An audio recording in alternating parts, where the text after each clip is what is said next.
Hey everyone, and welcome back. In this video I will show you how exactly you can add custom text fields on Shopify product pages. So you can see this is our product showing up in here, and to add your custom text on your product pages, what you can do is either head over to your product section, which was on which I already was.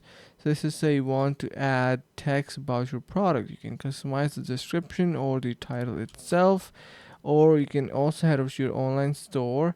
And let me just head over to that. You can see in the online section we have this theme added. You can click on customize, and right over here we will be able to see plenty of things. So let me just show you around. So this is now our theme just loading up. Just give it a couple of seconds until it loads up the editing interface.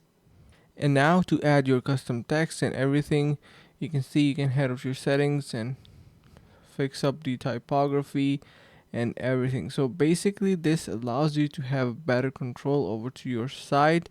Incorporate all of these elements. On the left side you have your theme settings and everything.